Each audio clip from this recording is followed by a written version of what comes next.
Hello everybody.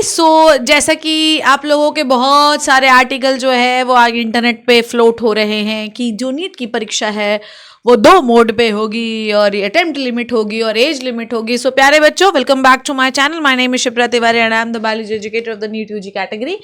चलिए, अब हम लोग ना एक कंक्लूजन तो ड्रॉ नहीं कर रहे हैं, पर हाँ, इसमें मुझे आप लोगों की हेल्प की ज़्यादा ज़रूरत पड़ेगी। ध्यान से सुनिएगा इस आर्टिकल को आखिरी तक, क्योंकि ये सबसे मोस्ट ऑथेंटिकेटेड इन्फॉर्मेशन आप कह सकते हो। सो प्लीज़ चलिए शुरू करते हैं इसको, और प्लीज़ पैनिक करने की ज़रूरत नहीं है, ठीक है।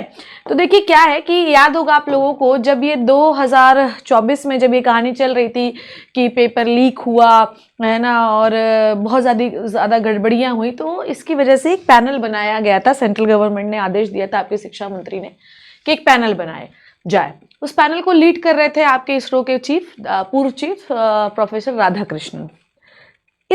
ये जो 7 मेंबर कमेटी थी, इस कमेटी ने बहुत सारे रिकमेंडेशंस दिए, ठीक है, एज लिमिट को लेकर, मोड को लेकर, अटेम्प्ट लिमिट को लेकर, ताकि आपकी जो परीक्षा है वो एक्सेसिबल हो सके, ट्रांसपेरेंट हो सके और फेयर हो सके।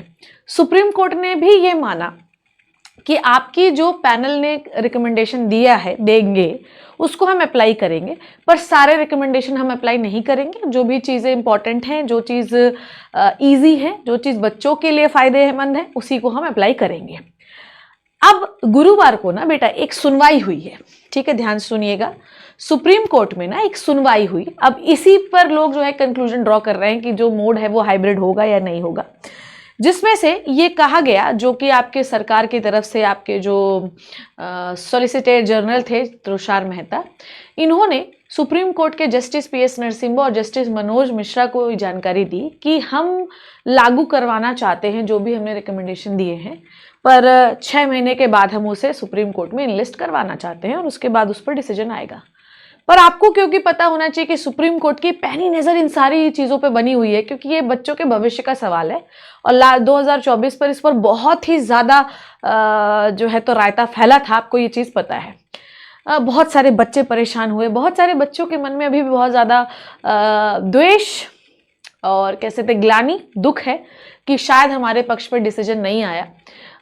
जितने भी प्रूफ्स मिले उसके हिसाब से कोई भी लीक इस प्रकार का नहीं हुआ था, ठीक है, किसी भी प्रकार की इतनी ज़्यादा गड़बड़ी नहीं थी कि बच्चों के भविष्य के साथ खेला गया, पर फिर भी बहुत सारे बच्चों को ये लगता है कि गड़बड़ी हुई, और इस चीज़ को सुप्रीम कोर्ट कंसिडर आज भी करता है, जिसकी वजह से सरकार के हर एक कदम पर नज़र बनी हुई है सुप्रीम कोर्ट की। तो सुप्रीम कोर्ट में जो आपके जस्टिस थे, है ना, जस्टिस नरसिम्हा और जस्टिस मनोज मिश्रा, उन्होंने कहा कि हम सिफारिश को लागू करेंगे, पर 6 महीने के बाद नहीं, हम 3 महीने के बाद सारे आपके जो रिकमेंडेशन उन्हें लिस्ट करेंगे, और आपकी जो सुनवाई है वो 3 महीने बाद की जाएगी। तो आपकी जो भी सुनवाई, अगली सुनवाई है, वो अप्रैल में होगी।